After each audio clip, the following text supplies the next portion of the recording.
बुधवार को ज़रूर सुने गणेश जी की कहानी, मिलेगा सुहाग व भाई की लंबी आयु का आशीर्वाद। Welcome to my YouTube channel Gyan Sagar में आपका स्वागत है। ऐसी ही आध्यात्मिक वीडियो के लिए हमारे चैनल को लाइक करें, शेयर करें, सब्सक्राइब करें और ज़्यादातर कमेंट करें और अपनी राय हमें बताएं ताकि हम आपके पास ऐसी वीडियो प्रस्तुत कर सकें। गणेश जी की कहानी।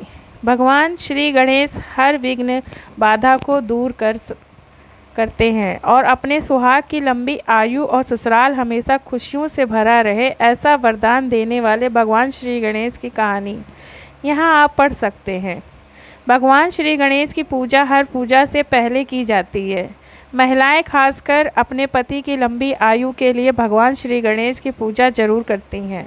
ऐसी मान्यता है कि भगवान श्री गणेश की पूजा करने से पति की लंबी आयु होने के साथ साथ ससुराल हमेशा खुशियों से भरा रहता है, वहाँ कोई भी दुख दरिद्रता कभी नहीं आती है। तो आइए जानें सुहाग की लंबी आयु देने वाले भगवान श्री गणेश की अद्भुत कहानी। जय श्री गणेश। भगवान श्री गणेश की सुहाग का आशीर्वाद देने वाली कथा। एक समय की बात है, एक भाई बहन रहते थे। बहन का नियम था कि वह अपने भाई का चेहरा देखे ही खाना खाती थी। हर रोज़ वह सुबह उठती थी और जल्दी जल्दी सारा काम करके अपने भाई का मुंह देखने के लिए उसके घर जाती थी। एक दिन रास्ते में एक पीपल के नीचे गणेश जी की मूर्ति रखी थी। उसने भगवान के सामने हाथ जोड़कर कहा कि मेरे जैसा अमर सुहाग और मेरे जैसा अमर पीहर सबको दीजिए। यह कहकर वह आगे बढ़ जाती थी। जंगल के झाड़ियों के कांटे उसके पैरों में चुभा करते जाते थे। एक दिन भाई के घर पहुंची और भाई का मुंह देखकर बैठ गई तो भाभी ने पूछा, पैरों में क्या हो गया है? यह सुनकर उसने भाभी को जवाब दिया कि रास्ते में जंगल के झाड़ियों के घिरे हुए कांटे पाँव में छुप गए। जब वह वापस अपने घर आ जाए तब भाभी ने अपने पति से कहा कि रास्ते को साफ करवा दो, आपकी बहन के पाँव में बहुत सारे कांटा चुभ गए हैं। भाई ने तब कुल्हाड़ी लेकर सारी झाड़ियों को काटकर रास्ता साफ कर दिया, जिससे गणेश जी का स्थान भी वहां से हट गया। यह देखकर भगवान गुस्सा हो गए और उसके भाई के प्राण हर लिए।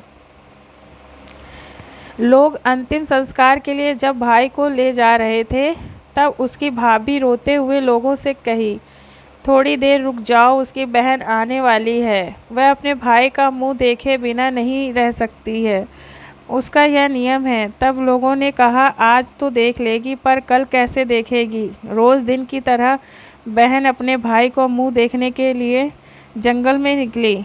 जब जंगल में उसने देखा कि सारा रास्ता साफ किया हुआ है, जब वह आगे बढ़ी तो उसने देखा कि सिद्धि विनायक को भी वहाँ से हटा दिया गया है। तब उसने जाने से पहले गणेश जी को एक अच्छे स्थान पर रखकर उन्हें स्थान दिया और हाथ जोड़कर बोली, भगवान मेरे जैसा अमर सुहाग और मेरे जैसा अमर पीहर सबको देना। और फिर बोलकर आगे निकल गई।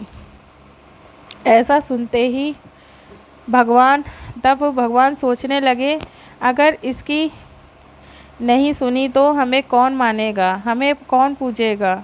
तब सिद्धि विनायक ने उसे आवाज़ दिया, बेटी उस खिचड़ी की बात पत्तियाँ लेकर जा और उसे कच्चे दूध में घोलकर भाई के ऊपर छिटा मार देना, वह उठकर बैठ जाएगा। यह सुनकर जब बहन पीछे से मुड़ी तो वहाँ कोई नहीं था। फिर वह यह सोचने लगी कि ठीक है, जैसा सुना वैसा कर लेती हूँ। फिर वह 7 खिचड़ी की पत्तियाँ लेकर अपने भाई के घर पहुंची। उसने देखा वहाँ कई लोग बैठे हुए हैं, भाभी बैठी रो रही है और भाई की लाश रखी है। तब उसने उस पत्ती को बताए हुए नियम के तहत भाई के ऊपर इस्तेमाल किया। तब भाई उठकर बैठ गया। भाई बोला, बहन से बोला, मुझे बहुत ही गहरी नींद आ गई थी। तब बहन बोली, यह नींद किसी दुश्मन को भी ना आए, और उसने सारी बात अपने भाई को बता दी। तब तो मान्यता के अनुसार ये है गणेश जी की चमत्कारी कहानी कि अगर गणेश जी की पूजा हम श्रद्धा से और अच्छे भाव से करते हैं, गणेश जी हमारी हर कामना को पूरी करते हैं। धन्यवाद।